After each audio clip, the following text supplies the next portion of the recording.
Yeah, copy that, Andre. Let's leave it on for the white fingers on that. Okay, good job. Cool. Thank you guys.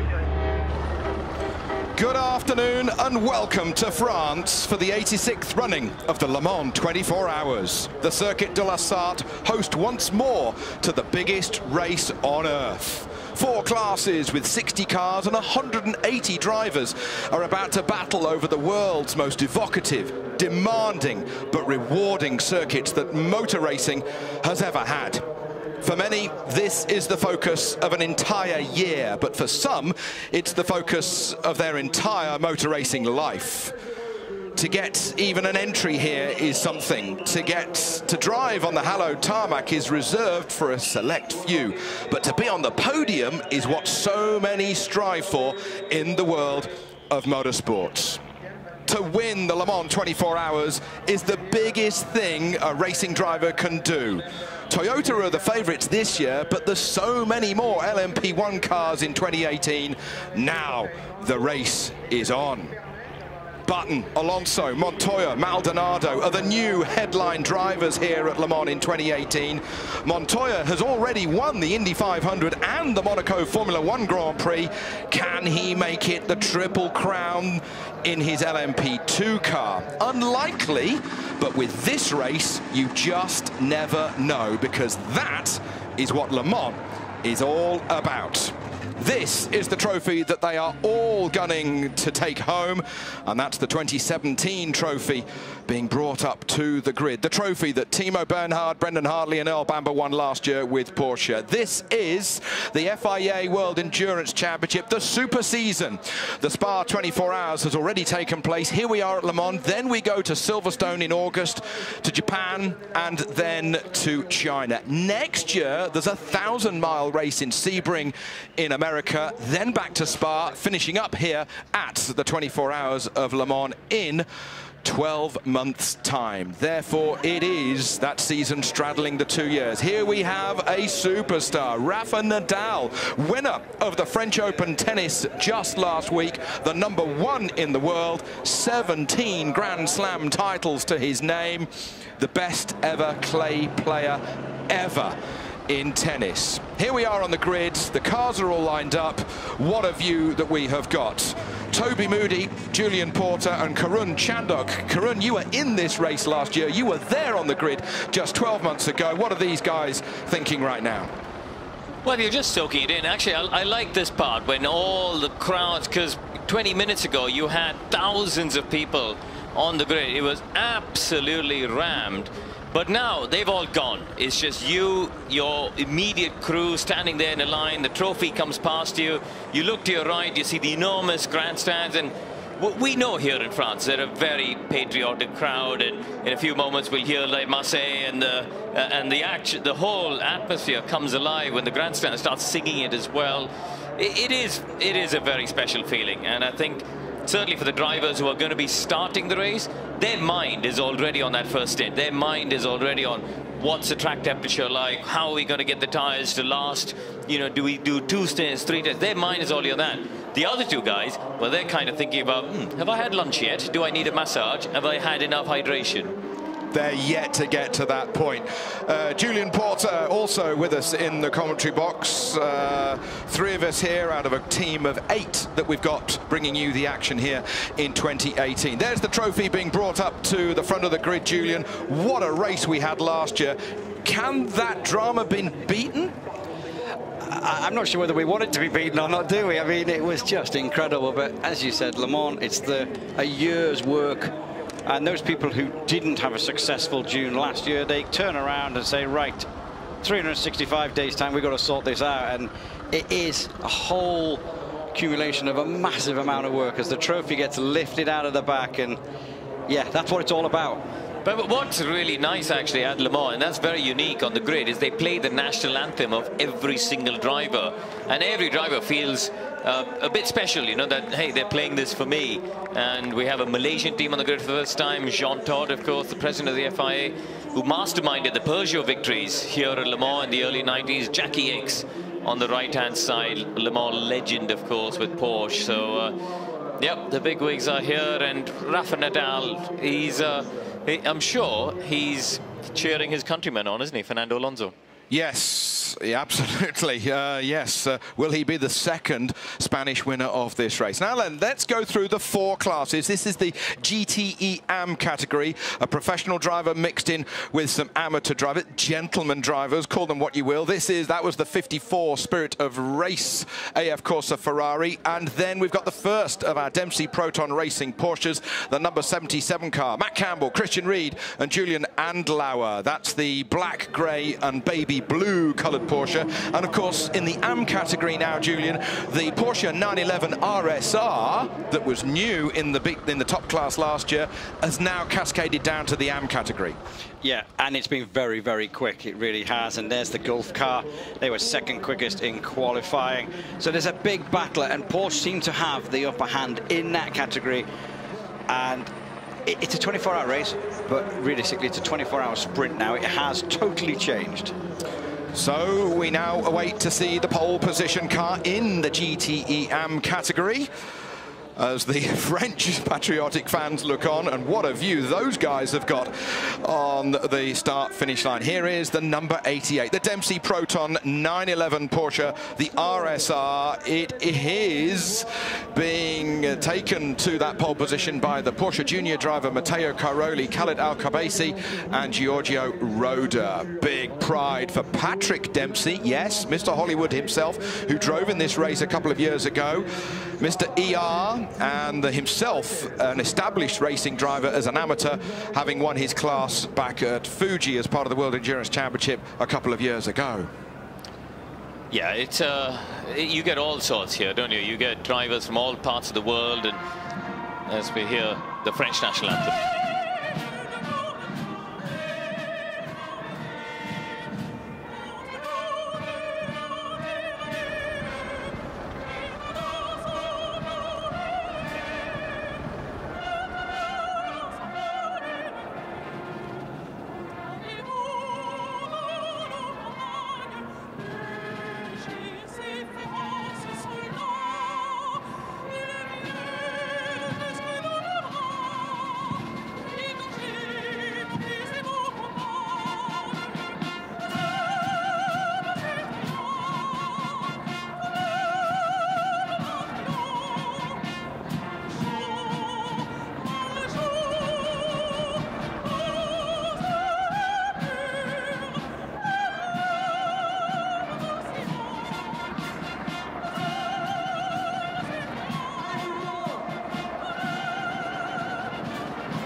La Marseillaise, a national anthem to stir the soul of the fans here as we await the French army to arrive with the flag that will be waved to start this race off. They're going to be arriving in their NH90 Cayman, a big helicopter when it arrives in a couple of minutes' time. In fact, it's hovering over the top of the horizon, over the Ferris wheel as we speak. And it is Dominique Marceau who is the captain, the pilot of this helicopter. It's already been through town a couple of days ago, and my goodness me, it doesn't half rattle the windows out when it comes through. The ALAT, the l'Aviation Légère l'Armée de Terre, as the correct nomenclature for the guys in this helicopter. We can see them just about to land on our commentary position. Our TV is shaking. Such is the downwash from these guys. Look at that shot of the Cayman in the foreground and the 60 cars and 180 drivers in the background. The commandos, the infantry guys now come down the ropes, and soon they will be handing the starter's flag to none other than Jack Ickx, a 6 times outright Le Mans victor, here in the Circuit de la Sarthe. He won it in 69 in a Ford GT40, in 75 in a Golf Mirage, and then his string of 4 victories with Porsche in 76, 77, 81, and then 1982 with the Porsche 956. It's always been a tradition for the starts of the Le Mans 24 Hours for these guys to bring the flag down, and quite a show it is.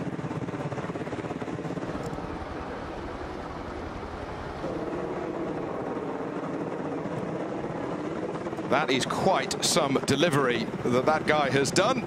They make sure that the flagpole is all present and correct. And everybody involved in this race, big responsibility to get things absolutely spot on, and they have done it just to the second. What a live shot over the grid.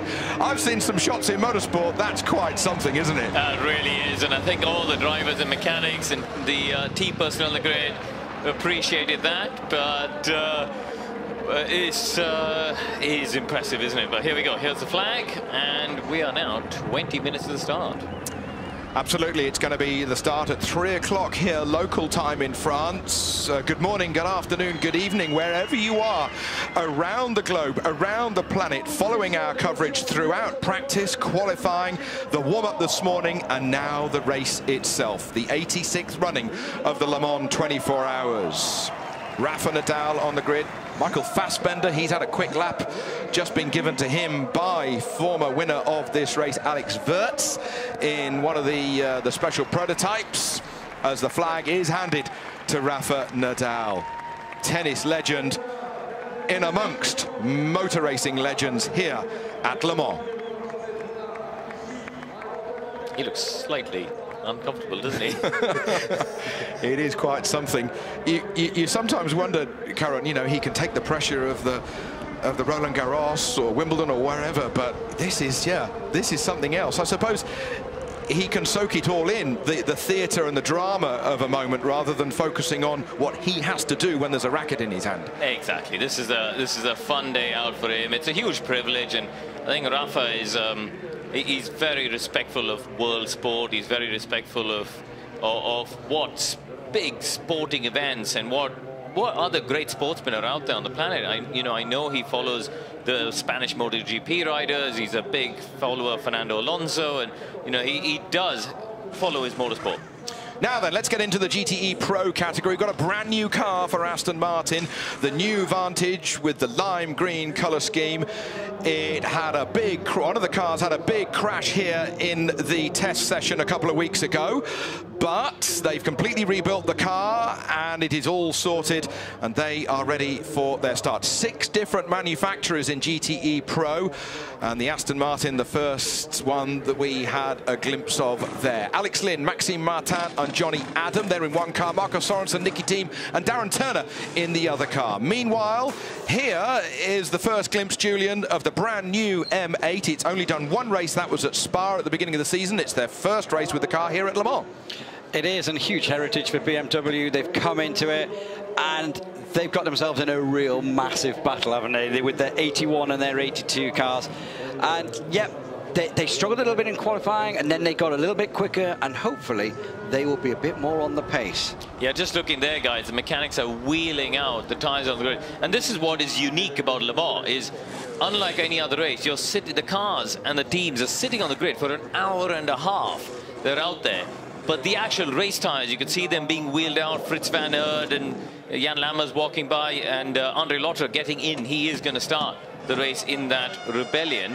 Now you get to the actual racing part. The focus comes from away from the pomp and show onto let's get the right tires on, let's get the engine temperatures up, let's get the gearbox temperatures up, let's get all of it in the right window for the start. You can see the drivers putting their helmets on as well and getting into their cars. Quick glimpse a moment ago of the reigning champions with the number 51 Ferrari, Pierre Guidi, James Collado, with Daniel Serra now at the helm of the Ferrari 488 GTE.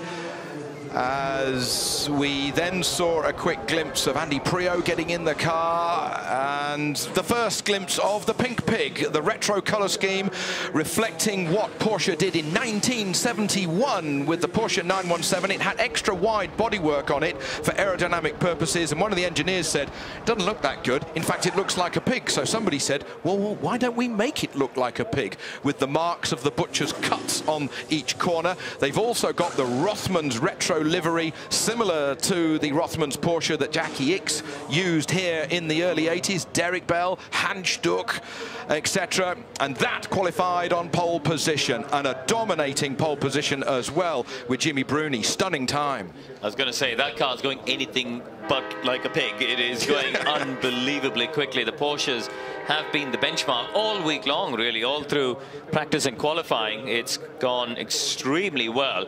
But people like Ford and Aston and Ferrari, they feel more confident in the race. They feel that Jimmy Bruni did an outstanding job and got all the track conditions absolutely spot on for that qualifying lap.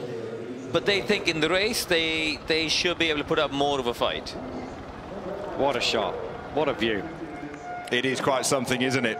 And as I said a moment ago, we've been lucky. We've seen a bit of motorsport, but this is a special day. This is a special weekend. This is a special hour. Now then, into LMP2. The TDS Racing number 28 is just qualified behind the number 26. That is the G-Drive car. They've all got the 4.2 Gibson V8 engine. Bulletproof engine, as you know, Karun. Orica chassis, Ligier chassis, Dallara chassis. No Riley here this weekend, so the 3 different chassis in the LMP2 category. And a lot of focus on this G-Drive car. They may have won the championship back in 2015, but you want to win Le Mans, and that's what those guys are gunning for. Yeah, they did. You know, they had a tough race last year when, unfortunately, Rusinov had an accident quite early on that put them out. So I think they're looking for a little bit of redemption. John-Eric Verne is in that car as well. Very, very good, quick driver. And these guys at Dragon Speed, they've got a good lineup as well. They have Gonzalez, Maldonado and Berthon. Yes, that is Pastor Maldonado, victor of the last Williams Formula 1 victory back in Barcelona a couple of years ago. But this is the car on pole position in LMP2. It is the IDEX Sport car, 10th overall on the grid, with Lafargue, Chatan and Rojas. 24.84 and a 24.88. That is how close LMP2 is. You cannot make a mistake, otherwise you're losing not 1 position but 2 or 3. Yeah, P2 has been a great class. I mean, I've enjoyed racing in it the last few years. It is so competitive. And once again, we've got a quality field here. There is the first of our glimpses at the Manor, the Ginetta, the LMP1 car. It's in the non-hybrid LMP1 category. That is Alex Brundle at the helm. His father, Martin, here this weekend. He raced in the Aston Martin race earlier today. The 1990 winner with the Silk Cut Jaguar. Great to see him here at this racetrack. And Alex Brundle gets the history. He gets what it's all about. Here's our first glimpse of the By Colles car. We've got in there Ollie Webb, Dominic Cryhammer and Tom Dillman. They had some of their lap times taken away after qualifying, but they're all sorted for today, and let's hope they have a good run in the early hours rather than the very bad luck that befell them 12 months ago. Nothing to do with them. They're in the wrong place at the wrong time at about the 4th corner, and they had to come in. Time ticking away, Julian. Yeah, clear the grid. What's left now then, Karun? They've been given it. Jenson Button's car here. Obviously a big weekend for him in the SMP 11 car. Petrov is one of his teammates. I tell you what, Button has just kind of blended into everything all weekend. No one's really known he's been around. Yeah, he's gone sort of under the radar, but he's really enjoying it. I think, you know, I spoke to the guy from SMP, and they said he's come with a great attitude, and he's really enjoying it. Ben Hanley here in the Dragon Speed BR Engineering car. So they start the race in 6th place, and you know, it's a great little fight actually. Behind the Toyotas, you've got all those privateers. You've got the 2 Rebellions, you've got the 2 SMP cars, your Dragon Speed by Colles, and they're all actually within a couple of seconds, aren't they? So reliability and luck, all of that's going to come into place. Here is the first of those Rebellions, the number 3 car there, driven by Thomas Laurent, Mateus Pesch and Gustavo Meneses, and they in some ways, they're sort of seen as the second car in that lineup because of the driver lineup in the other cars got so much pedigree. However, they have shown great speed. You know, Thomas Laurent was, he's been a bit of a find, really, in LMP2. He was very, very strong last year and all through the season, not just at Le Mans. He was very strong in the second SMP car here. Stefan Sarrazin, extremely experienced. He's driven at Le Mans so many times over the years, and he will start. Rafa Nadal gives the command to start the engines, and it's 1 minute to go to the formation lap. Sebastian Buemi, the WEC World Champion, in the cockpit of that car. There is Nicolas Napier, his former teammate, in the LMP2 car. Well, it doesn't get any more French than that, does it? The blue, the white, the reds of the Air Force coming down the home straight over the leafy green countryside of the Département du Sard, over the old circuit, past White House. That was what they used in the 50s, the 60s, and then the 70s. And just what a view here at Le Mans as we finish up looking at the guys on pole position, the two Toyotas, first and second. Let's mention that number 1 Rebellion. It's third on the grid. That is Andre Lotterer, Neil Gianni and Bruno Senna. Yeah, that's it. I think they've got a good time, and they're in for a strong weekend. Mike Conway here on board, and we are on to our green flag lap. So this lap is all about getting the tyres into the right temperature. Buemi, they're looking at the dashboard. They're going to be making sure that they're in the right modes, because they've got to use as little fuel as possible. You know, you want to make sure that, the Mike Collis car's got a problem. So the Mike Collis car hasn't fired up. That's not good news. Commentators curse. Well, we didn't really curse them, did we? I hope not. I hope not.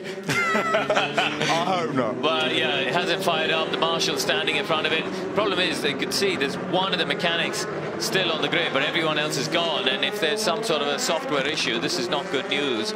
The lights may be flashing, so I'm not sure. Anyway, we can't really speculate what's happened, but the rest of the pack are away. Now use as little fuel as possible, get the brakes up to temperature, get the engine cool, because when you're going this slow, you haven't got air flowing through the car as quickly as you do at racing speeds, and it's easy for the engine temperatures to go up. Quick. Main risk is quite high. It's a big spot, and it's expected to hit the track around 3:05. Expected to hit the track around 3:05. Well, this should be fun. Well, just to explain that, 3:05, the race starts at 3. It's only fun because you're in the commentary box, not in the car, Karen. Come on, Yeah. come on. Yeah, lap 2 is, you know, I don't know how accurate we believe it. Oh, that's good news. So they have managed to fire it up. So it will start. He'll start at the back of the grid, behind the GT car. Oh, maybe not. It stopped again. It stopped again. They're trying to get it started. They're trying to get it started. And you're recycling, you're resetting, you're trying to get everything all forward. But what can Toyota do at Le Mans? They have never won Le Mans. They've tried, they've tried. They've led with 3 minutes to go a couple of years ago, but it wasn't to be when an intercooler pipe clip failed, you know, literally a $10 part. But here we are in 2018. They are on pole position with the two cars, the 7 and 8. Then we've got the Rebellion, the first of the Russian SMP racing, a Dallara in inverted commas. Row 3, sister Rebellion and the Dragon Speed car. And the Colles has spun on the warm-up lap.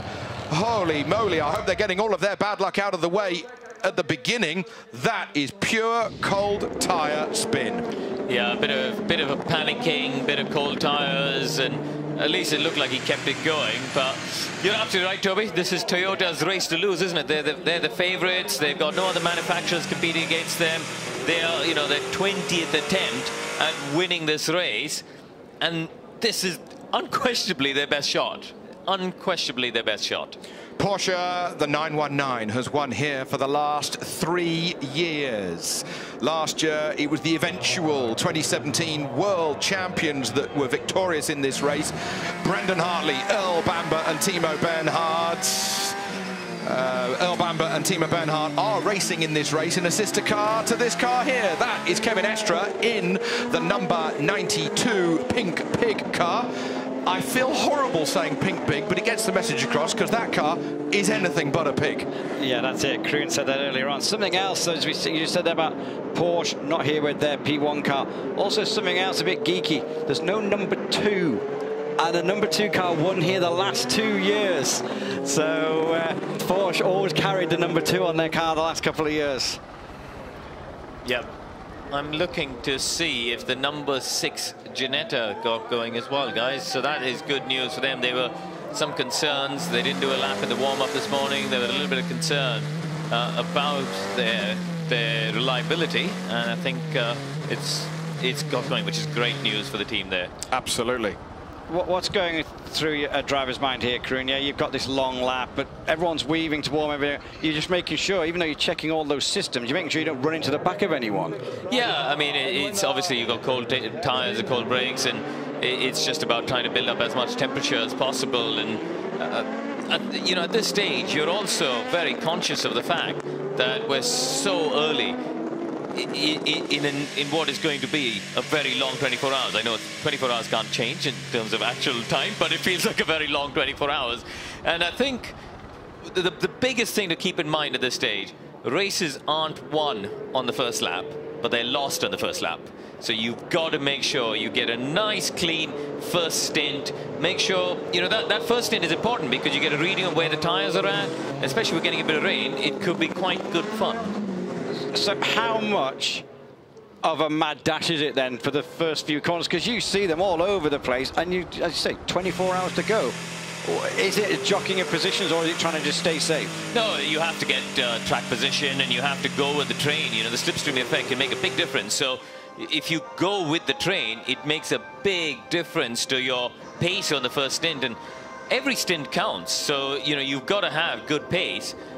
But that's the judgment, and that's the balancing act for the drivers. And that's why teams typically choose their most experienced driver to start the race, just so they can play that balancing act of you know, risk versus reward at the early stages of this race. But we're winding up now towards Indianapolis, and the teams and the families in the garages.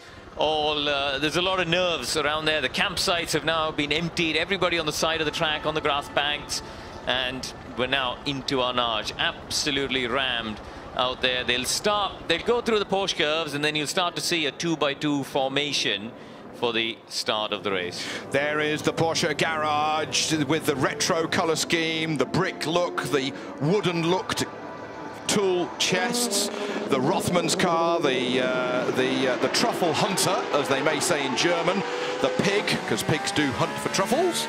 And we are on board with Kevin Estra in the number 92 car. They've had a retro look. They've got a sort of a slate tile look with deliberate oil splashes all over the floor. They've got a grandstand opposite that's all done in that brick look. And a sense of history, as always, that Porsche have got very much to the fore here at Le Mans, where they have won 19 times. Yeah, they're obviously not competing for overall honours this year, but the GTE race is going to be fantastic. It has been the last couple of years, decided on the final lap, of course, last year. But here we go, guys. They're all winding themselves up now. Lots of weaving around from Andre Lotterer. He, of course, has won Le Mans with Audi on multiple occasions, so he knows what it takes to win around here. The Jackie Chan DC racing car, winners of LMP2. And now through the Porsche curves, you're just weaving around as much as possible, but you're getting prepared to get information. I'm going to say, watching Lotterer there, weaving, zigzagging. He's that kind of like cheeky enough. He might fancy a pop up these two at the first chicane, mightn't he? Just to kind of lead the first lap or something.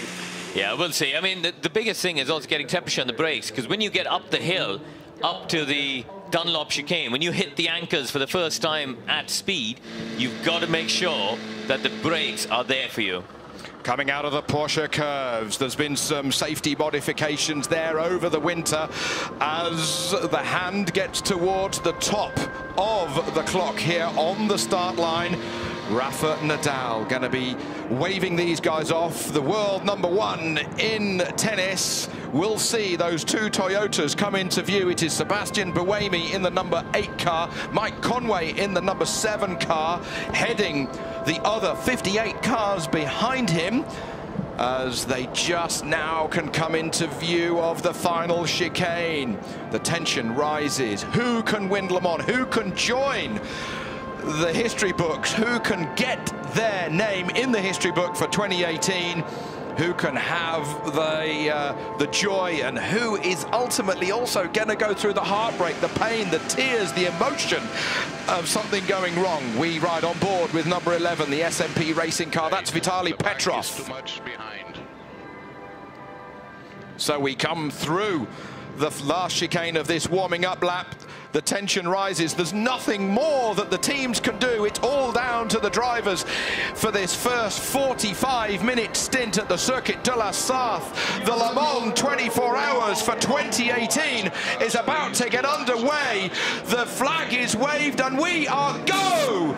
The two Toyotas lead away from the front of the grid. It is Andre Lotterer. He's trying to go right the outside. He's pushed onto the curb. He's cheeky, isn't he? But he goes wide immediately. It is the Toyotas 1 and 2 as they go into the chicane. And his nose is off, and the Dragon Speed car spins over one of the bollards. I think Lotterer's nose was damaged because he hit the back of the Toyota before he turned into the first corner. The drama starts already. Already we come down the S's, down into the Forest S's, and Lotterer is limping. Yeah, it's an absolute nightmare start for Lotterer and the Rebellion. He got tangled up with those Toyotas, big damage. He's such an experienced driver.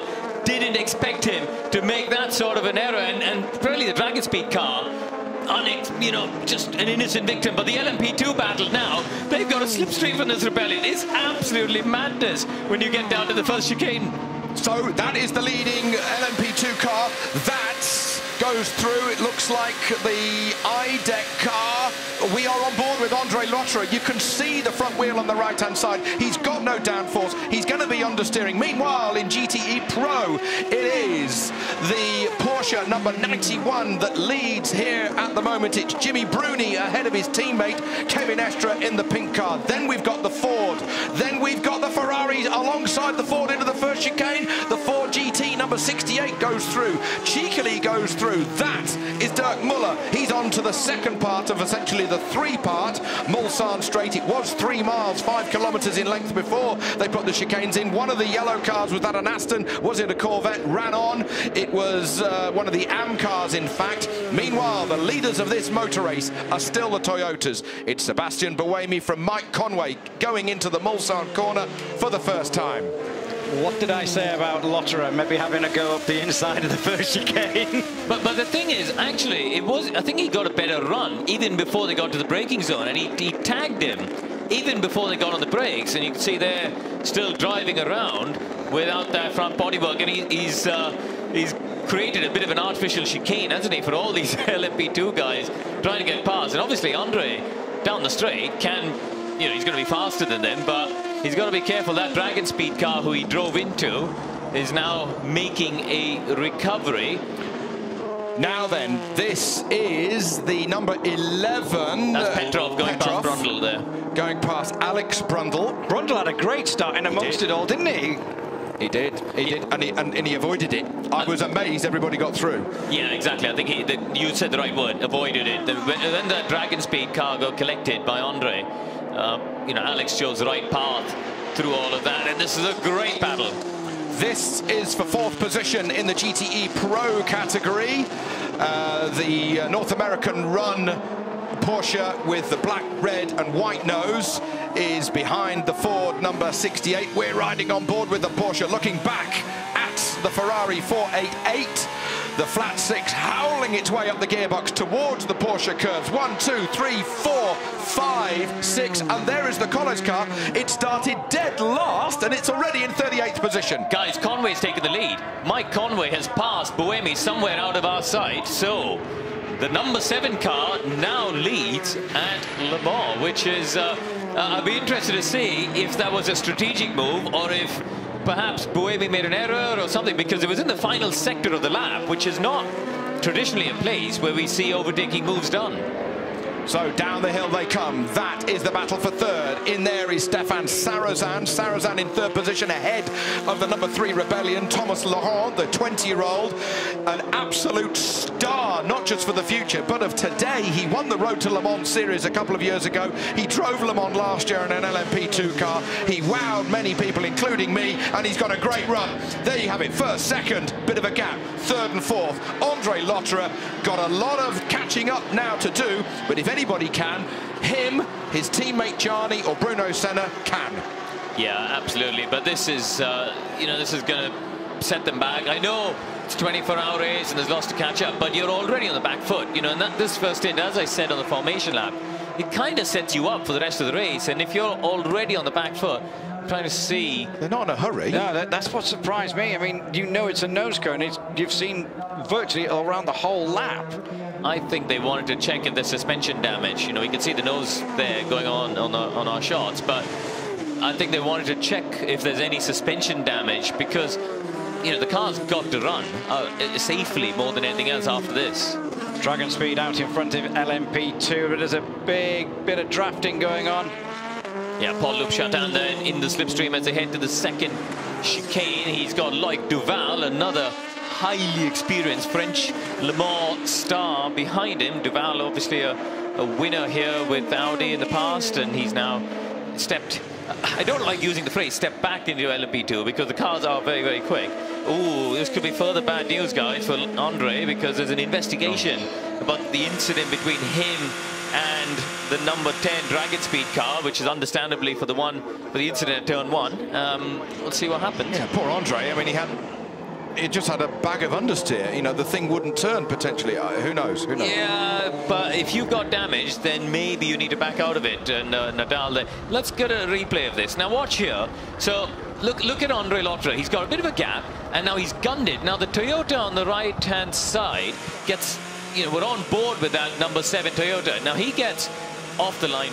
Well, they both go, and really we want to be looking to the left-hand side. And now he starts to, yeah, we've kind of missed it, isn't it? We've missed the point where Andre potentially made contact with that Toyota. You can see the point where he drives into the number 10 car. Did they here touch? we go, here we go. Yes, there. Yeah, He's and the touched. nose is gone. There's Look, the damage straight away. Did he touch that Dragon No, he Speed? didn't. I don't The think he nose touched cone it. did. But did the nose cone? Let's have a look. Let's have a look. Did they? Yes, No. they did No, touch. they did. There's When no... he braked, the nose cone came off and went into the side of the Dragon Speed, Yeah, I'm sure. I'd be very surprised if a nose cone can push a 1,000-kilo LMP1 car into a spin. But we'll see. We'll get another on-board look at it. Let's hope. Let's hope, because we don't want them to get a penalty. Of course, there's a few raindrops, we believe, guys. Down You are kidding me. at a zone 6 at Tête Rouge. It is getting dark out there, isn't it? Hoi, hoi, hoi. Well, we've had a lot of drama, a lot of action here to start this race off. We're looking, excuse me, at the battle of GTE Pro. 1, 2, 3, 4 in your picture. Louise Beckett is down in the pits. Sorry, Louise, we've hardly had a moment to get a word in, but as Karun says, maybe it's going to start raining. Can you feel anything down there in the pits at the moment? No, apart from the pits, there's no rain at the moment, but as you say, there are black clouds ahead. I'm just making my way down to Dragon Speed to see if I can speak to anyone in the team there. Okay, that's Louise Beckett. Thank you so very much. Here we have the battle for 9th position in the 16-car battle for GTE Pro with 6 different manufacturers. Romain Dumas is in that Porsche there, former outright winner of this race, and Sam Bird in the Ferrari. The Ferrari, it's had some aerodynamic updates over the off-season. There's the battle for 3rd and 4th. It is still Stefan Sarrazin. You'd put your 50 quid on him for one lap around here, wouldn't you, Karun? Oh, the 37's going slowly. So that's the Malaysian car. Yep. There is a white car going slowly as well. In the background of that long shot, there was a white car going slowly, but I don't know whether the two are... So we got Jasman Jafar crawling along. He's made it to the Porsche curves, so he's not that far away from the pits, but this is certainly Louise. You're gonna see him in about a minute's time. I imagine he'll come straight into the pits. But Jasman Jafar in that DC race, it's such a shame. It's a great story for them. The first ever all-Malaysian team at Le Mans. And unfortunately, it's not started off in the best way. We didn't see there's any contact or any incidents. He just seems to be going slowly at the moment, isn't it? Louise, also, you say that there's some bodywork coming out for one of the Dragon Speed cars. Can you confirm that? Yeah, number 10, the team are getting a rear wing prepped and ready. They're not in any sort of rush, but they're getting it ready. Okay, thank you for that. We are on board with the leader of the Le Mans 24 Hours. We are on lap 3 of the 24 Hours here, coming out of Indianapolis down to Arnage. There might be a little bit of rain on the racetrack, and of course the thing is, these guys are the guinea pigs. They're going to arrive at a corner and be the first ones through any wet tarmac.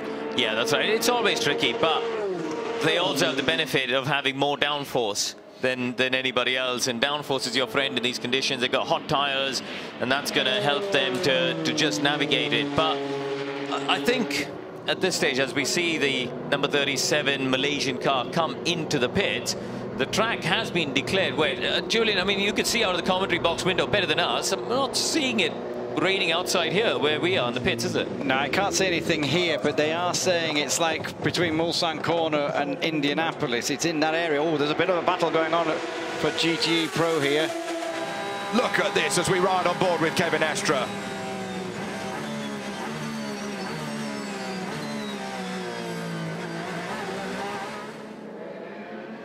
On board with the leading Porsche, sorry, the second place Porsche of Kevin Estra there, chasing his teammate Jimmy Bruni. Jimmy Bruni, the Italian who drove for Ferrari, you thought he'd never leave, but Porsche saw something in Jimmy Bruni, the former Formula 1 driver, and said, we want you. You are one of the best GT drivers on the planet. Elsewhere in that garage, they look on Michael Christensen, Laurens van Toor in there, together with Richard Lietz and the Frenchman Fred Makovici.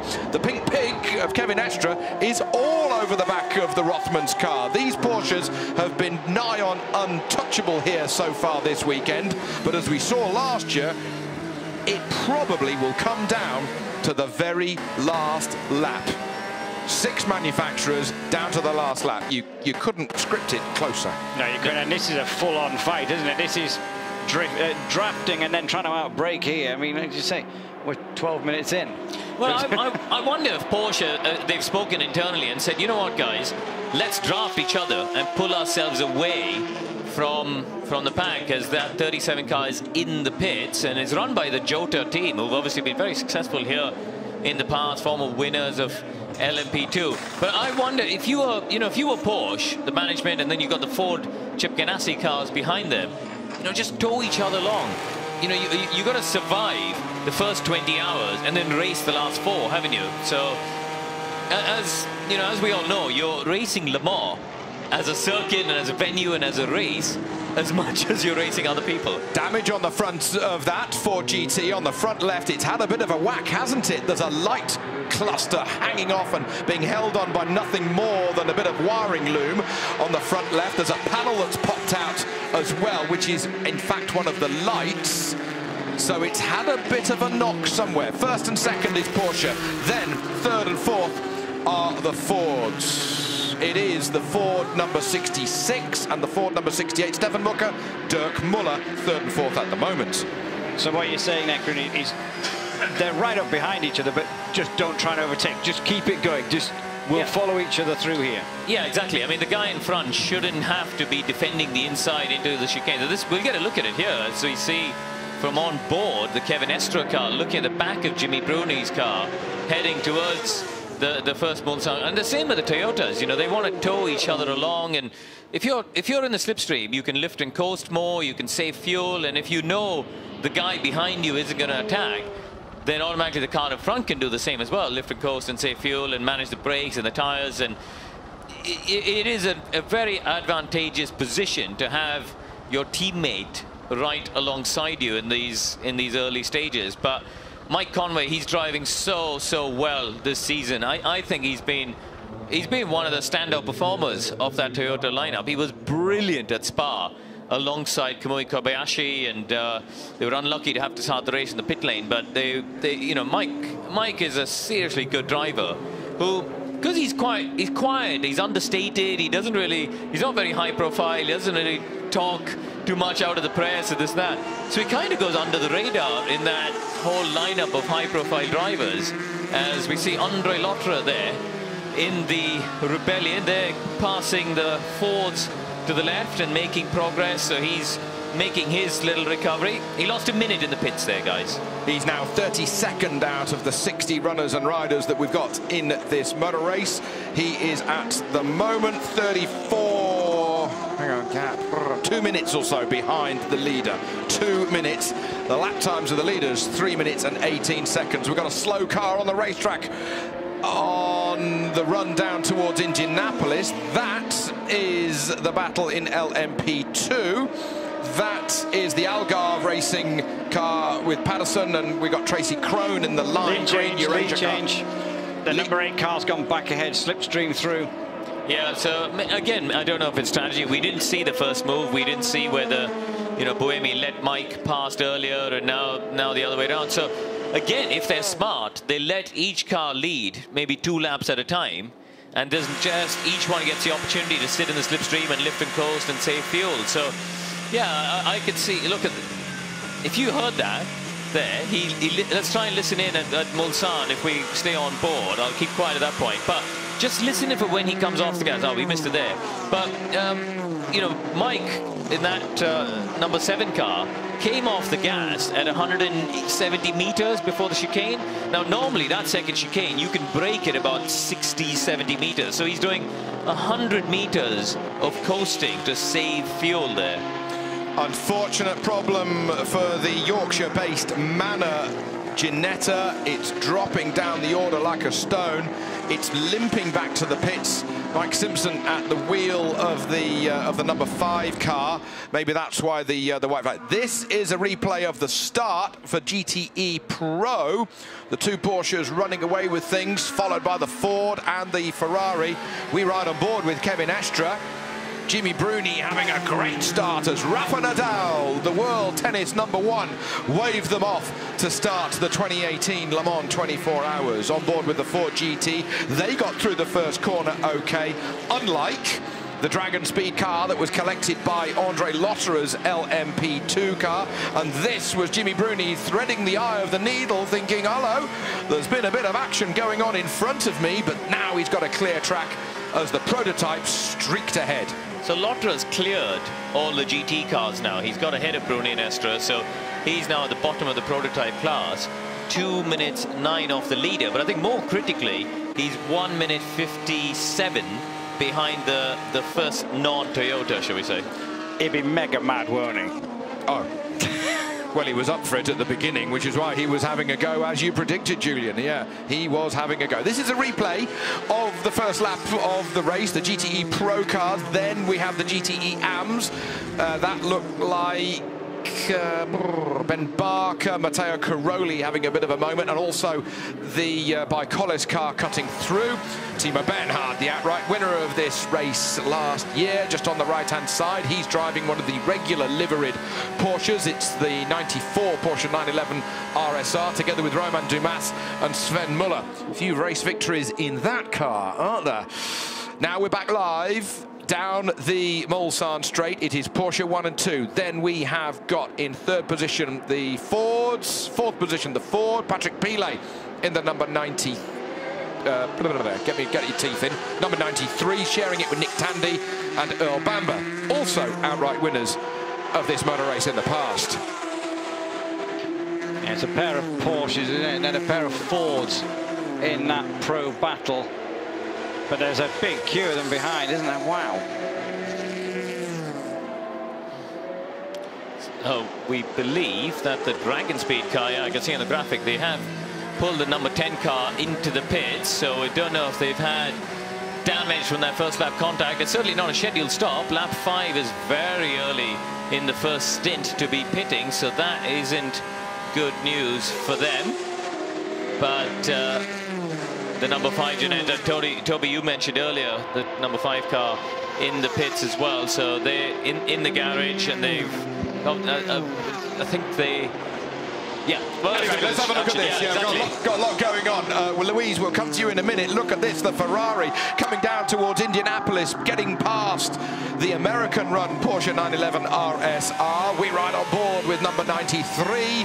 This is Patrick Pilet, the Frenchman, hard on the brakes, into Arnage, over the curb cam. What a shot as they now come out of Arnage, one of the slowest corners on the racetrack, together with the Dunlop chicane at the top of the hill after the start-finish line. Ford, Ferrari, Porsche, Aston Martin thrashing it down towards the Porsche curves. But as we have said all along, these two Porsches untouchable so far this week. I'll tell you what though, Toby, I'm encouraged by this in terms of the race, because the Porsches haven't disappeared. You know, they're only they're less than 3 seconds ahead of the Fords. And when we looked at what happened in qualifying, there was a slight concern that the Porsches were just going to disappear up the road. But look at that Ford in the background. You know, he's there. 351.4 for both the Porsches last time round. The Ford, a 351.4. So there's tremendous potential for a nice little Ford versus Porsche battle. And James Calado, having just pulled that move on Patrick Pilet, is also there in the Ferrari. So there's in one shot. We just maintain position. We're monitoring the rain. We can see it could be coming. So just manage the tyres, take care. Yeah, this is what we talked about earlier, wasn't it? They're pacing themselves. They're playing the team game. You know, Kevin Estra is under an instruction somewhere, I'm sure, not to pass. And this is the Toyotas. Look, one's clearly let the other one pass. And this is the game they're going to play, I think, for this entire race. Tow each other along, help each other just to manage temperature and fuel consumption. And it's a sensible approach. If you were Toyota, you would absolutely do that. Will they be let off the leash to attack and race in the final part? Who knows? We'll find out, you know, when we sit here in 23 hours' time and, and sort of debrief on what's happened. But we've got a great battle here in P2, haven't we? This is Nathaniel Berton in the lead, ahead of Paul-Loup Chatin and Loic Duval. So 3 Frenchmen up at the front. Chatin's French as well, isn't he? Yes, I think he is. So, yeah, we got 3 French drivers up at the front of the battle in the LMP2. We're riding on board with Nicolas Lapierre, another Frenchman who, back in the day when he was at Peugeot, did an amazing job to get pole position here. He knows his way around here. I raced against Nico in GP2. He's a lovely guy, very, very committed to his racing, and he thinks about it. He's a really, really analytical guy, and he's very critical of himself, and you know, he does an extremely good job. Mike Simpson in the Ginetta has come back out of the pits, so they were in there for 2 minutes and 37 seconds. So quite a long stop, but whatever the issue was, they've managed to fix it. Helicopter view down on that LMP2 battle as they come over the hill down towards the Forest S's. Teams just sort of having a bit of a catch-up. Oh, there's the 2 Jackie Chan. There's 4 Jackie Chan coloured cars here. So been run by 2 different squads. The number 37 is still in the pits. Yes, the Malaysian-driven car is still in the pits, and it's already lost 4 laps. Here's our first view of the Pro Drive run Aston Martins. Julian, there, you kept an eye on them so far. They're not having a good run so far, are they? They're not. The top 3 in the AM category, which is led at the minute by Gulf Racing, then Spirit of Race. And the Dempsey Proton car, the car that was on pole, is down in 3rd. But they're ahead, the top 3 are ahead of the 2 Astons in the Pro category. And looking at it, well, we've got an SMP wanting to try and get in amongst all this. This is 2nd and 3rd place, 3rd and 4th place battle, isn't it? 3rd and 4th, yeah, that is Stefan Sarrazin. Mr. Drive Anything, Stefan Sarrazin. You know, he's driving Le Mans cars, he's driven in Formula 1, he's got his rally cars. He certainly has a go as we come up towards the Porsche curves once more. We're only 23 minutes in. Love it. Yeah, we've sort of gone through the happy period for the prototypes, where that first 6 laps of the race is fantastic because you've got no traffic and you're all just racing. They're in the traffic now, though, you see. That's what I was saying. Yeah. We finished the happy period of the first 6 laps where you've got nice free air, but now we're into what is truly Le Mans, which is the battle of the prototypes. trying to lose as little time as possible. So typically you try and lose, you know, it depends where you catch the car, but as a rule of thumb, it's somewhere around 6-7 tenths per car that you pass. If you average it out across a stint, for example, you know, some cars like that you'll pass on the straight nice and easy. Other cars you'll have to dive into the braking zones, or you'll catch them at the Porsche curves, and then you're going to lose, you know, over a second or so. But in general across it, if you're hot on traffic, if you're hot on, you know, taking the calculated risks and making the right judgment calls, it should on average about 7 or 8 tenths per car. Battle for third, Sarrazin in the red, white and blue liveried car. Here's the Golf Racing Porsche. That was the leader in AM. It was, and it's come into the pits. That is Ben Barker, tall Englishman Ben Barker at the wheel. And it's, we had a report of rain, and it's raining on the window. It's raining on the window here in the commentary box. Louise, what's going on down there in the pits? Yeah, it's definitely starting to rain now. As you can say, you can see it, we can feel it, and it's getting slightly heavier. It's not too bad at the moment, but we don't change here. Just to let you know about the 37 Jackie Chan Racing, that was overheating. The 37 was overheating, yeah, that's the Golf Racing just leaving behind me. They're bringing in the 38 now, but it looks like this is a standard pit stop. They've got the tyres at the ready. Yeah, Louise, just looking at it, I mean, it's such a big track here, and the other parts of the track, it doesn't look like it's going to be too bad in terms of track conditions. The pace is still good. You know, last time round, Toyota's the lead car did at 25. The P2 cars haven't really lost pace. If anything, they've just lost a little bit for the traffic. So pace is still good. Look, this is a great battle. This is the third place, and this is Thomas Laurent down the inside of the Stefan Sarrazin SMP cars. So Rebellion takes over third place, and he used the traffic there, I think, to his advantage, flashing his headlights. GT drivers hate Here comes that. the SMP back, though. Yeah, the GT drivers hate it when they flash the lights, but the Rebellion is, and the SMP car clearly lower drag. Look at that, he absolutely out-dragged him. He had the slipstream of the GT cars, and Sarrazin using all that experience to position the Ford between him and the Rebellion. So very, very good driving, as expected from an experienced driver like Sarrazin. And he's using the traffic to his advantage. That's what he needs to do. He needs to get the odd GT car between him and the Rebellion. But this is madness. I mean, 20 seconds ago, they were nose to tail, and now they're split by half a second. He's put now nearly three cars in between him and the car behind him, the Rebellion, with Thomas Laurent at the wheel. Laurent obviously had a great run out of the second chicane. First chicane, the middle section of the Mulsanne straight, but okay, he's got time. He's got time.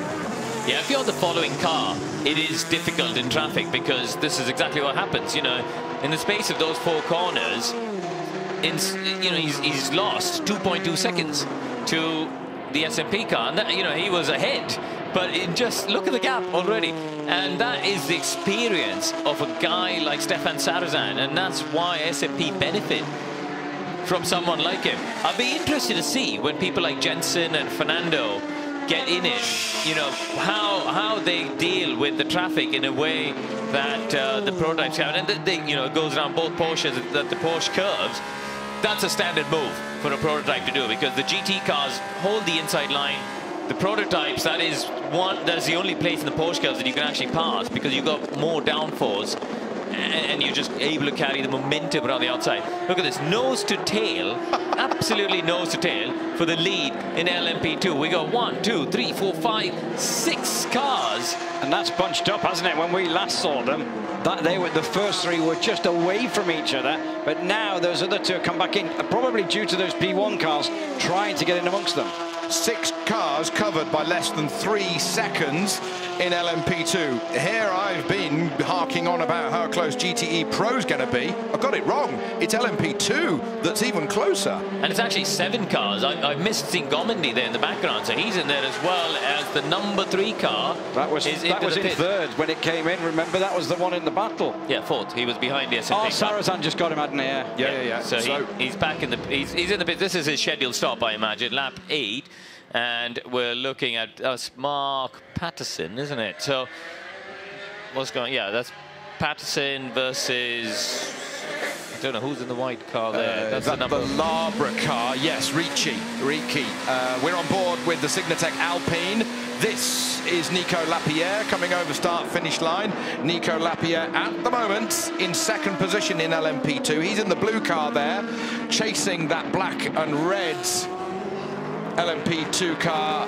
Alex Brundle's in the pits as well, guys. So the Rebellion's out. So Thomas Laurent scheduled start 1 minute 10, and he's back out.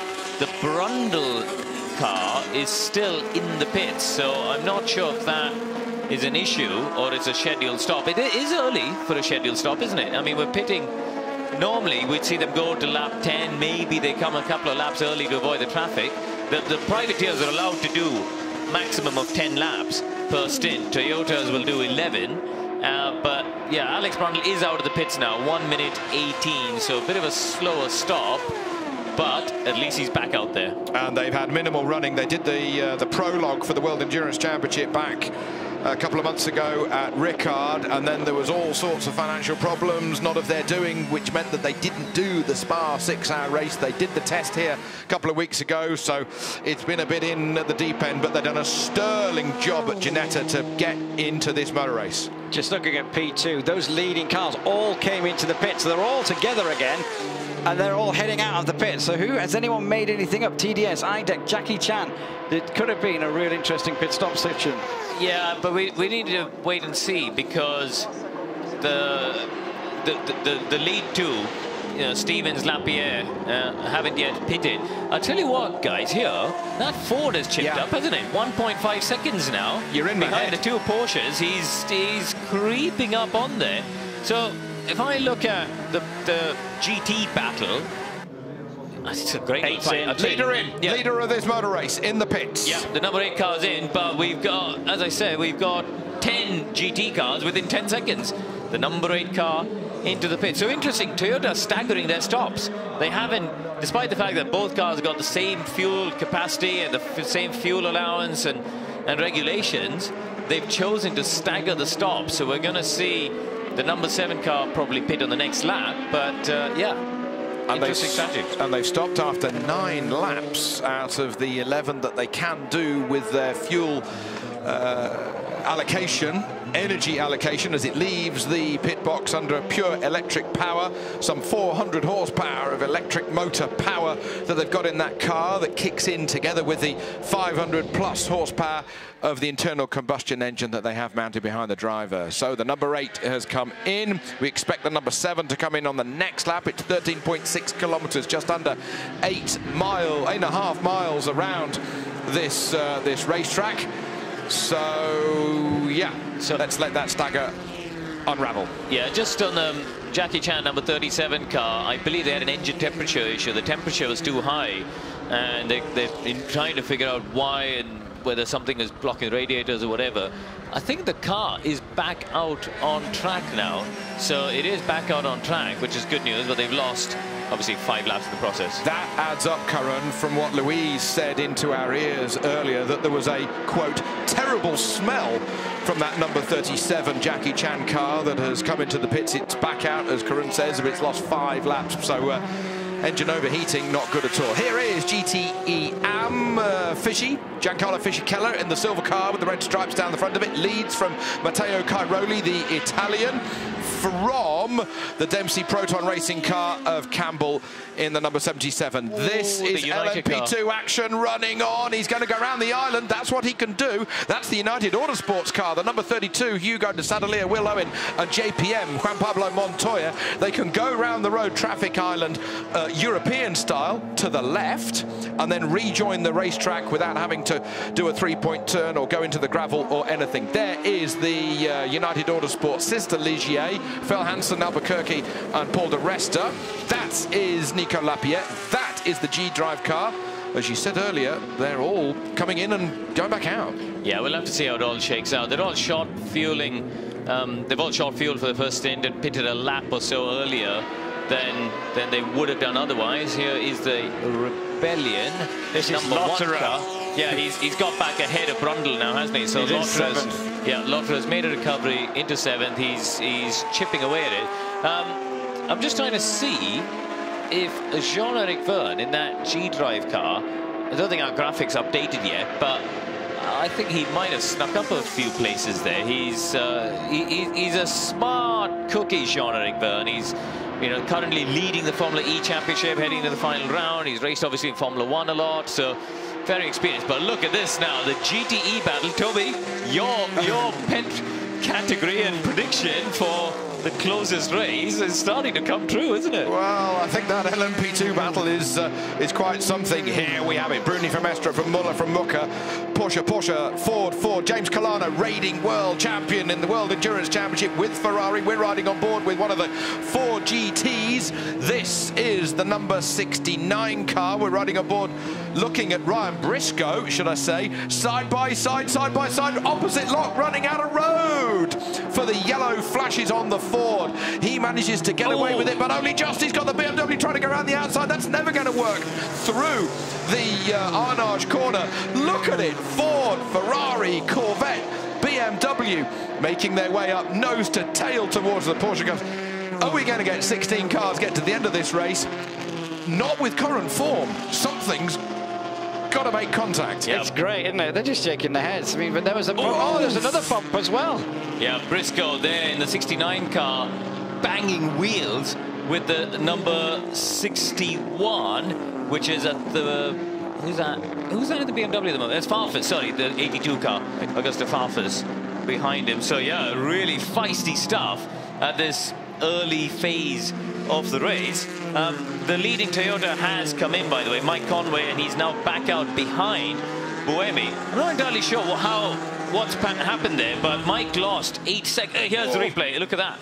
He went to the left, the BMW, and actually, I don't think the Ford saw. I don't think Briscoe saw him because he moved over on him there, and that was a bit naughty from Briscoe. Where's the BMW meant to go? Farfus can't move. Farfus is there, and he's committed. Was this Tom?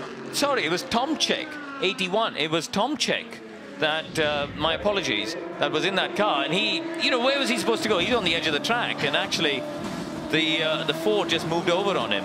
Alexander Sims in the pits. The Ford pushed me. They're going into the corner. Copy, nothing. Just stay with them. The BMW looks so much bigger though in that corner than the Ford. When you look at it, just wider and taller and everything. I'm a muscle car coming through. Yeah, sorry, I was just to finish up. Conway's lost 8 seconds in that pit stop, and somehow he's lost another 8 seconds out on track. He's now 16 behind Buemi. So from being nose to tail, all of a sudden, would it have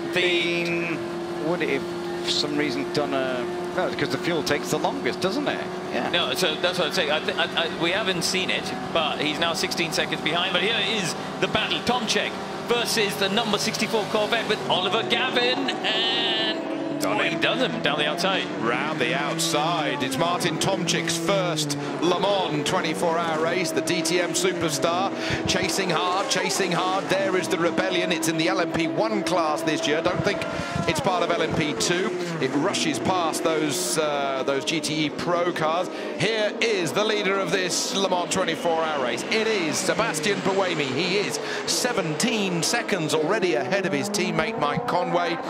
They've both had a single pit stop, but Mike Conway maybe just getting in the wrong place at the wrong time through the Dunlop chicane when he came out of the pits, lost a bit of time, who knows what, who knows where, who knows how, when he rejoined the racetrack. But Sebastian Buemi still so close to having a Le Mans 24-hour victory. He's taken a world championship in the World Endurance Championship as he peels off the public highway onto the Porsche curves. You'll see here the wall has been moved right back. There's an extra grippy kind of shell grip surface put there to try and arrest a spinning car should it go a little bit wide, as we have the super slow-mo look of the Toyota as it comes towards our camera. We are 37.5 minutes into the Le Mans 24 hours for 2018. It is Toyota 1 and 2 at the moment, with the SMP Racing Russian run car in third position with Stefan Sarrazin. In LMP2, it's the 26G drive car with Jev at the wheel, leading from Loic Duval's TDS car from Nico Lapierre in the Signatech Alpine. In GTE Pro, it's the Porsches 1 and 2 with the Fords 3 and 4. James Collado, reigning world champion, he is 5th in class at present. There is the Baicoles car, started from the back of the grid after it failed to pull off the dummy grid. He is now up to 13th, having started 60th.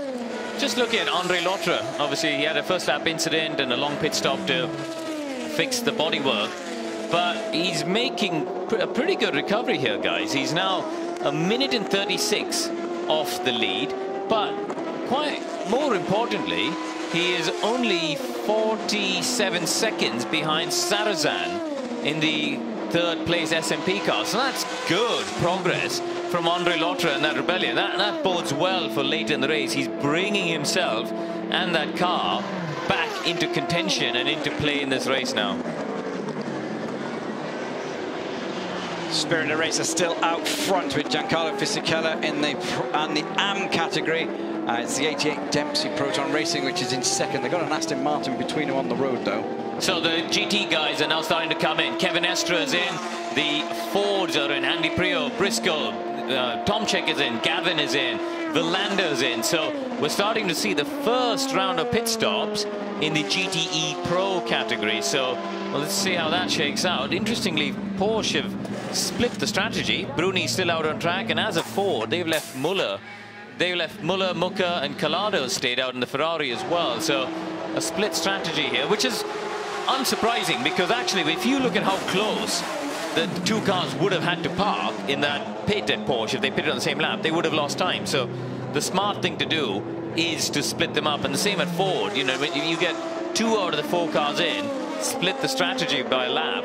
That just avoids any traffic jams in the pits. Genius marketing, genius PR from Porsche to have the retro Rothman's colour scheme and the pink colour scheme.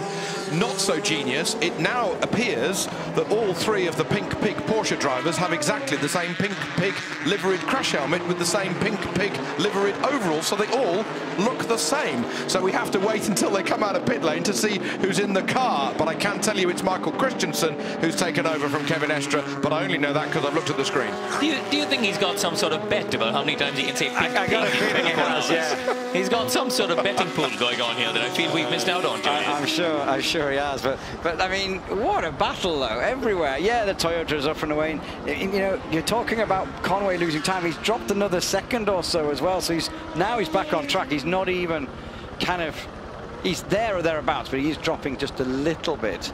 So yeah, and you were right about Verne, didn't he? He came from nowhere really in that G-Drive car to lead LMP2. Michael Fassbender here at the circuit. He was racing in a support race, the Canadian Grand Prix last weekend. I saw him out in Montreal, and this is a look at the number 31. That was our leader before the pits, wasn't it? Before the pit stop started. Yeah, he's made a little cut across chicane. That wouldn't have cost him too much time, but they've lost out big style in that first round of pit stops. I don't know exactly how or why that's happened, but they have now dropped. Where are they? They're 18th overall, and that means they're 11th. 10th in P2, yeah. 10th in P2. So something's happened to them. Oh, they had a longer pit stop than anybody else. A 1 minute 17 stop for Berton. Verne had the best pit stop of 1 minute 1, so he gained a lot of time. Because actually most other P2 cars are sort of 1 minute 10s, 11s.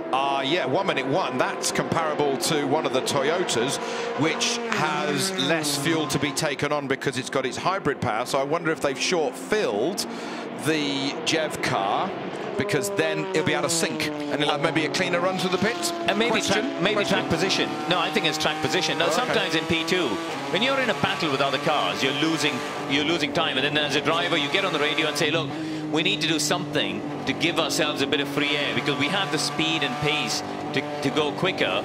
So I think Jev would have said, right, and then the team would have reacted and maybe short-fueled him. We'll know at the next stop, won't we? Because they're normally doing 11 laps, so we'll see on the next stop where they end up. And Jimmy Bruni is in the pit, so the leading GTE Pro car is in, followed by the Ford. So Dirk Muller's followed him straight in. Let's wait and see how this shakes out, because they're all in. Colado's in, Pile's in, the Corvette, Gavin, no, so Garcia, Gavin has already pitted. But you said the previous lap, as you point out, the first bunch came in, and then there's a second bunch coming in now. So it's this is just going to be carnage potentially as they all head out of the pits and all meet each other at the Dunlops. So then get the bugs off the screen. The mechanics are cleaning the front of that car. They're checking the tyre pressure, so they won't be changing the tyres on that car. Jimmy Bruni will be staying in the car.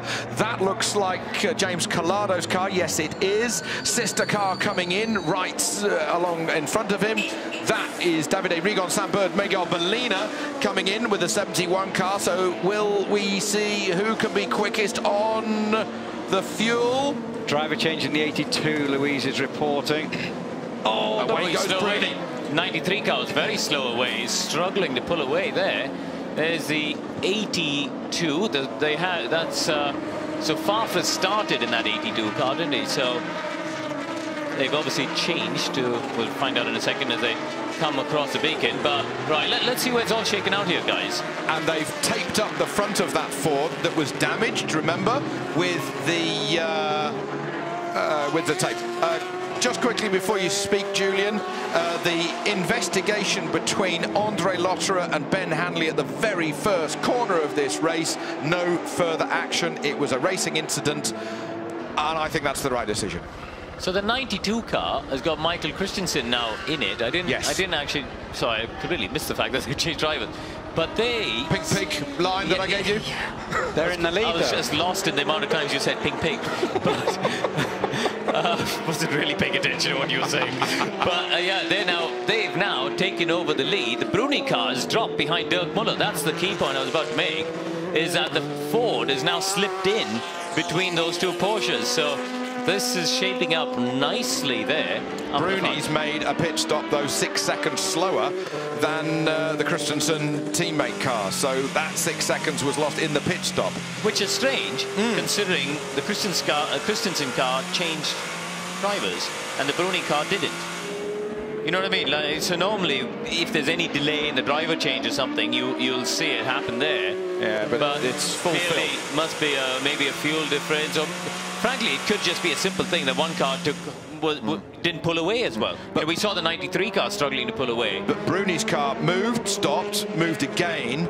Hey, it's a couple of seconds. Yeah, because I'm just looking, the 93, which we saw struggling to pull away, has done a 1:06 stop. So again, he's lost 4 seconds to Christensen, and that could have just been the pull away. So we're looking at the SMP car heading down through the Dunlop. The amount of bouncing around on those bumps, it's not a particularly comfy ride, is it, for Sarrazin? As the car looks edgy. It doesn't look like it's got the compliance over the bumps that you see from the Rebellions or the Toyota. So Sarrazin, he's hustling, isn't he? And he's doing a really good job now. 6.6 ahead of Thomas Laurent. He always hustles, doesn't he? There's something special about Sarrazin around this circuit. Super slow-mo of him coming through the Dunlop chicane at the top of the hill. Meanwhile, back on the Mulsanne straight, that is the number 3 car. That's Thomas Laurent. He started the race. He's still in the car. He's coming up to the first chicane, and he is 4th overall. He's a minute back of the leading Toyota, which is still Sebastian Buemi. Buemi has a 19-second lead over Mike Conway. Conway likewise has a 40-second lead or so over Stefan Sarrazin that we saw a moment ago. The Dragon Speed's going well, though. It's just it's into 5th and only 8 seconds away from me. Remember, that was going the wrong way at the first corner. It has got itself back up, and there must be some good pace in that. He's only 15 seconds down on Sarrazin, and last time round he's taken another 6/10 out of Sarrazin there. So that car is, as you mentioned, Julian, it is pushing along. So we're on board the 93 car. So it's interesting, the AMP cars haven't yet pitted. Oh, they are starting to pit now, but the AMP cars going a little bit longer than the Pro cars. So we're starting to see a little bit of a mix-up there in the order. This is a great battle still between Pile and Collado. They've been at it since lap 1 of this race, and Collado still ahead in that Porsche, in that Ferrari, ahead of the Patrick Pilet American Porsche.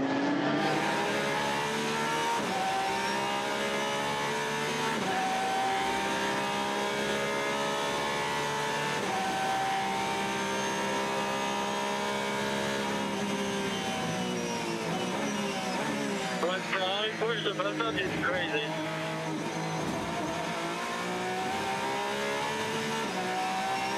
Not quite sure I understood all of that message. When I push the button, it's crazy, I thought he said. So, black and white flag for the 44 Erasure car for abuse of track limits. So that's Tracy Crone. Yeah, and then the 48 car, which is the IDEC Sport car, reported to the stewards. Where are they currently sat? 4th in P2. Well, and they're the pole started car, wasn't it? Yeah, the IDEC car. We know they've got potential to be quick.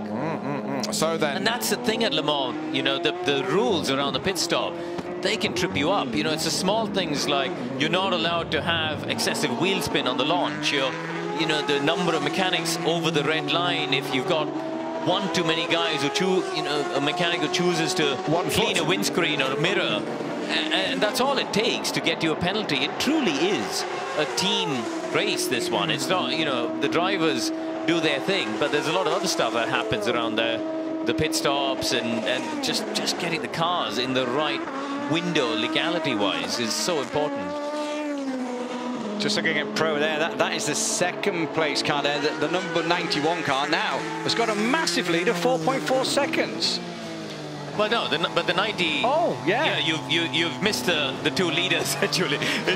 It's Michael Christensen in the lead, 1.1 ahead of Dirk Muller, and Jimmy Bruni 3.3 behind. So there's a couple of people who've snuck onto page 1. Yeah. That's dangerous having a page 1 and a page 2. But anyway, just because it's closer to your end of the commentary box. Different postcode over there for you, Julian. Different postcode. As these cars rattle it on down to the Mulsanne corner. Essentially, they're 4th, 5th, 6th, 7th in class. Now then, let's have a look at the white WeatherTech car. That's Ewan Hankey there in the blue Aston Martin. Ewan Hankey, who is currently... What am I doing? What am I doing? You've lost him. I've lost myself. Well, he was in the car. I'm trying to find him. This is in my postcode, this one. And I still can't find him. Because he was in the car. Car 84, that's maybe the easiest way. That blue Aston Martin is 6th in class. If you're looking for Ewan Hankey, he's not there. It's his teammate Yodok who's in the car, the TF Sport car. So they are running 6th in class. So at least you got the 6th in class right. Yeah. Well, it was Ewan Hankey that started the race for that car. Salik Ulik, the Turk, is now in the blue, matte blue-coloured Aston Martin. Does any other name on the grid flow off your tongue as well? Oh, yeah, there is. Renger van der Zande. Oh, yeah, it's true.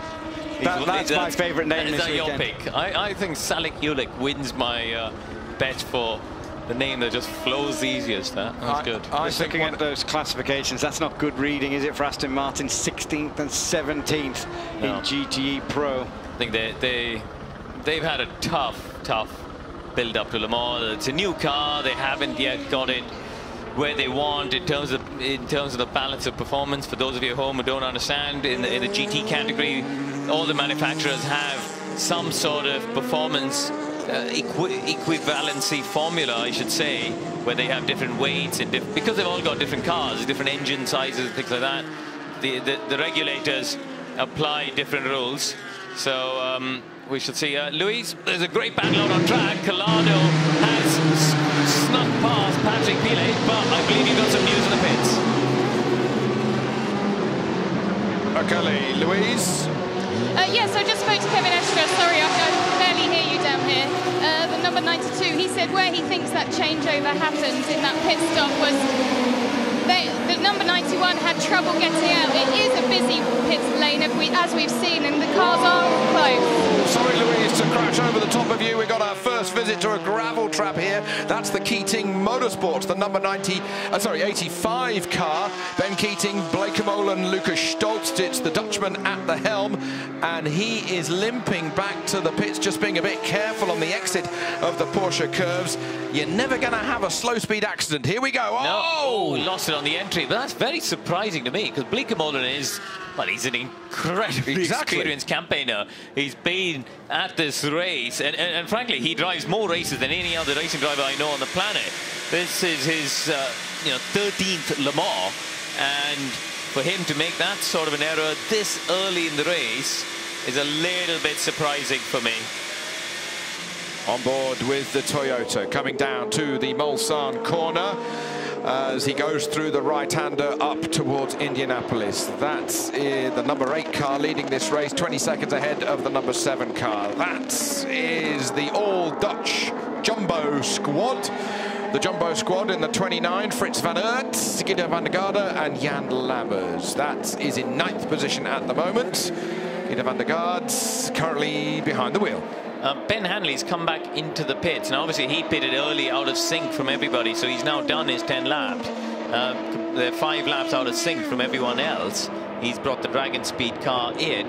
Guys, Jean-Eric Vergne, he's motoring on. As last time round, he was the only driver in the P2s who had done a 3:29.0. Nobody else, 1 or 2 cars in the 3:30s, second and a half faster than anyone else.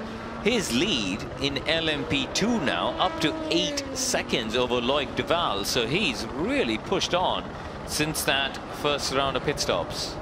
You were also just pointing at the screen in GT Pro. We can't see it at the minute, but Dirk Muller is closing that gap into the Porsche 92. So we're on screen. We got it, Julian. So they're listening to you, aren't they? That's first and second in the GTE Pro battle as they come up towards the Porsche curves. Look at the difference in styles. Look at the difference in the cars. Obviously, the LMP2 cars are pretty similar. The LMP1 cars, a little bit different, but still similar. GTE Pro, it looks like the thing you can buy and drive home. Yeah, that's right. And ooh, wobble through the quick right-hander. Yeah, the Ford here, he's lost his mate, hasn't he? Because Stefan Mucker is now 11 seconds behind. So if you think back to how the race started, we had the 2 Porsches nose to tail, the 2 Fords nose to tail. Mucker's lost out somehow in that first round of pit stops. He was a little, not really a lot slower in the pits, but somewhere he's lost out. Great job here, Dirk. Currently P2. That Porsche ahead of you is on the fresh tires. We're going to run our own race here. Save the car. Be patient. So, a bit of advice from the engineer there. Dirk Muller using all the road, just kissing the dirt on the way out. And Jimmy Bruni, the other Porsche, behind the man on the right there, Burkhard Hummel. He's seen a few races in his lifetime. I tell you, he's very involved with Porsche and the Toro Rosso Formula 1 team as well. So he's used to manage Gerhard Berger back in the day, did Burkhard. Not as experienced as the bloke in the middle, who's Mr. Porsche himself, yes, who's arrived here this morning, who's just flown in. Walked past some friends at Porsche this morning, and they were all a bit on edge. There is one of the Ginettas going slowly. It is the number 6 car. So the number 6 car currently got Alex Brundle at the wheel. That's a shame. I'm just looking at the indicator. He's in 3rd gear. Do you think I wonder if he's stuck in gear or something? He's sort of crawling along in 3rd gear and not going particularly quickly. He's doing the right thing, getting offline, staying to one side of the track. He's doing absolutely the right thing. He's using sort of part throttle. Look at the graphic at the bottom. The green graphic is he's only using 20–30% throttle, but he's not changing gear. And there's clearly some sort of an issue there. He's going to be about a minute and a half left to get to the pits, isn't he? And he's Alex is he's a sensible lad. He's very good at getting, you know, he recognizes that he needs to get out of people's way. He doesn't want to do anything silly. He's you know, he's got his head screwed on here. But look at this. This is Le Mans, isn't it? You got GTs, you got LMP1s, LMP2s, all in the madness of this down the Mulsanne straight. 4th, 5th, 6th, 7th and 8th position in the GTE Pro category, nose to tail, and 3 abreast down the Mulsanne straight as the Rebellion rattles past to try and get through the Villova Corsa car that's been rebuilt. Oh, nearly running out of road. So that is the Rebellion in the LMP1 category that is 4th overall with Thomas Laurent.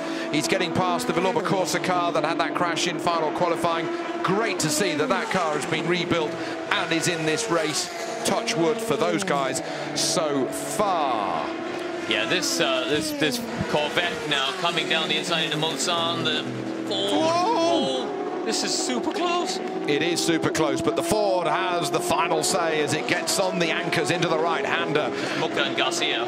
Stefan Mucca and Antonio Garcia. Garcia's in the slipstream though as he comes out, and he's got right behind him Alexander Sims. So Stefan Mucca's gone to the inside on the run down to Indianapolis. Garcia's going to have the slipstream from Collada's Ferrari in front of him, and they're sort of sharing a slipstream, but he has got ahead, Garcia, in the Corvette. So the Corvette, with just the benefit of slipstream, a little bit more straight line speed, has managed to sneak ahead. So Stefan Mucca, after running a strong 4th place in GTE Pro early on, has slipped down the order another one.